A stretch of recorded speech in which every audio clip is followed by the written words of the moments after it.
En este video veremos cómo realizar correctamente el taping para el pulgar y la muñeca. Este video es parte de nuestro curso gratuito sobre el masaje deportivo y el taping, el cual hemos publicado aquí en este canal de YouTube. Al final del video, como siempre, te daré mis consejos y reflexiones sobre esta técnica. Vamos a ver la aplicación del taping para el pulgar y la muñeca. Bueno, utilizamos este taping cuando hay traumas directos que puede haber sufrido el pulgar, incluso distorsiones o impactos contra el suelo, cuando el pulgar se queda aplastado y puede tender a hincharse. Por lo tanto, necesita una limitación, un soporte para trabajar con un rango de movimiento limitado y al mismo tiempo algo que le ayude a no tener dolor. En este caso hablamos de un taping de soporte. Este taping de soporte ayuda al pulgar en los movimientos.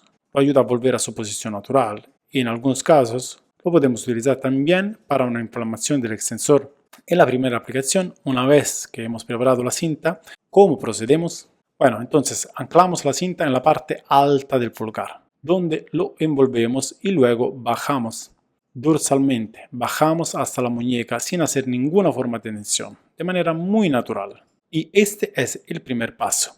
Esta es la base. Ya vemos que simplemente con esto, cuando flexionamos, el taping nos devuelve a la posición natural como si fuera un resorte. Ok, ahora ¿qué hacemos? Estamos tomando la medida para la segunda cinta.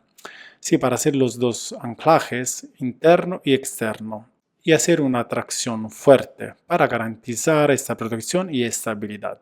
Entonces, hemos cortado una cinta de 5 cuadrantes y ahora vamos a aplicarla. Obviamente hemos redondeado las esquinas como ya sabemos.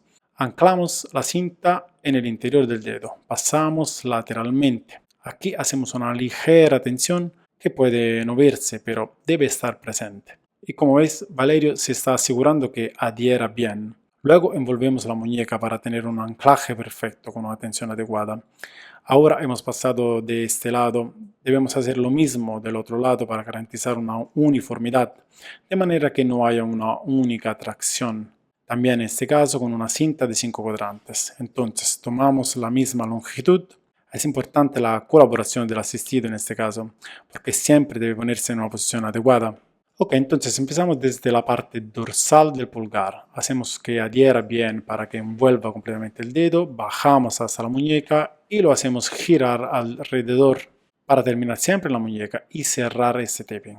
Exacto, de esta manera tenemos una protección y estabilidad completa del pulgar. Así, en caso de una pequeña distorsión, de un impacto o de una inflamación del tendón extensor, lo ponemos en una condición de descanso, pero también de uso funcional. Un descanso funcional para nuestra actividad, con un soporte elástico que proporciona un gran alivio. Se puede utilizar tanto durante el trabajo como en una condición de descanso. Para tener una eficacia ideal, se puede usar durante la actividad deportiva, pero sería recomendable mantenerlo también en las horas siguientes, casi como una continuidad. Muy bien, este fue nuestro video sobre el taping para el pulgar y la muñeca. Asegúrate de ver también el video sobre el taping para la cadera y el taping para el hombro. Puedes verlos haciendo clic en las miniaturas laterales. Si te gustó este video, asegúrate de compartirlo, darle un me gusta, comentar abajo y suscríbete al canal. Si quieres echar un vistazo a nuestros cursos, revisa el enlace en la descripción. Nos vemos en el próximo video.